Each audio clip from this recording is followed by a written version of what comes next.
मारीच का अंत। दूसरे दिन ब्रह्म मुहूर्त में उठकर तथा नित्य कर्म और संध्या उपासना आदि निवृत्त होकर राम और लक्ष्मण गुरु विश्वामित्र के पास जाकर बोले, गुरुदेव, कृपया करके हमें ये बताइए कि राक्षस यज्ञ में विघ्न डालने के लिए किस समय आते हैं। ये हम इसलिए जानना चाहते हैं कि कहीं ऐसा ना हो कि हमारे अनजाने में ही वे आकर उपद्रव मचाने लगे।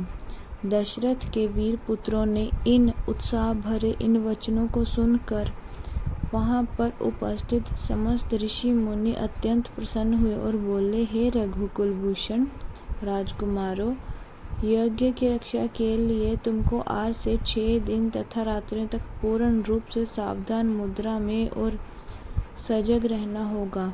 इन 6 दिनों में विश्वामित्र जी मौन होकर यज्ञ करेंगे। इस समय भी वे तुम्हारे किसी भी प्रश्न का उत्तर नहीं देंगे, क्योंकि वे यज्ञ की दीक्षा ले चुके हैं। सूचना पाकर राम और लक्ष्मण दोनों भाई अपने समस्त शास्त्रों से सुसज्जित होकर यज्ञ की रक्षा में तत्पर हो गए। 5 दिन और 5 रात्रि तक वे निरंतर बिना किसी विश्राम के सतर्कता के साथ यज्ञ की रक्षा करते रहे, किंतु इस अवधि में किसी भी प्रकार की विघ्न बाधा नहीं आई। 6वें दिन राम ने लक्ष्मण से कहा, भाई, यज्ञ का आज अंतिम दिन है और उपद्रव करने के लिए राक्षसों के आने की पूर्ण संभावना है। आज हमें विशेष रूप से सावधान रहने की आवश्यकता है। तनिक भी असावधानी से मुनिराज का यज्ञ और हमारा परिश्रम निष्फल और निरर्थक नहीं हो सकता।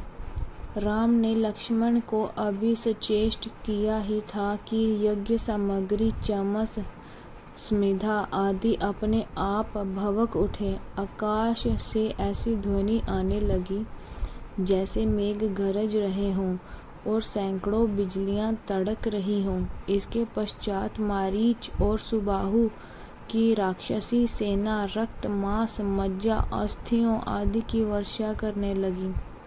रक्त गिरते देखकर राम ने उपद्रवकारियों का एक खोजपूर्ण दृष्टि डाली। आकाश में मायावी राक्षसों की सेना को देखकर राम ने लक्ष्मण से कहा, लक्ष्मण, तुम धनुष पर शर संधान करके सावधान हो जाओ। मैं मानव वास्त्र चलाकर इन महापापियों की सेना का अभी नाश कर देता हूँ। ये कहकर राम ने असाधारण फुर्ती और कौशल का प्रदर्शन करते हुए उन पर मानव वास्त्र छोड़ा। मानव वास्त्र आंधी के वेग से जाकर मारीच की छाती में लगा और वह उसके वेग के कारण उड़कर 100 योजन अर्थात 400 कोस दूर समुद्र में जा गिरा।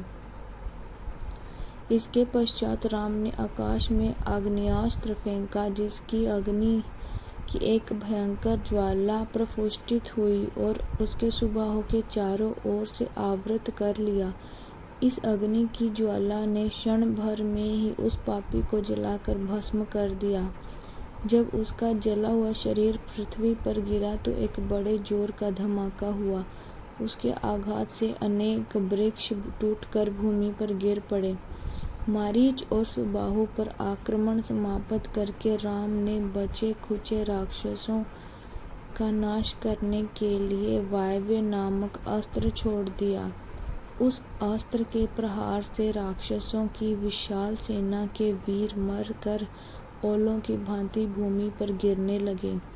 इस प्रकार थोड़े ही समय में संपूर्ण राक्षस सेना का नाश हो गया। चारों ओर राम की जय जयकार होने लगी तथा पुष्पों की वर्षा होने लगी।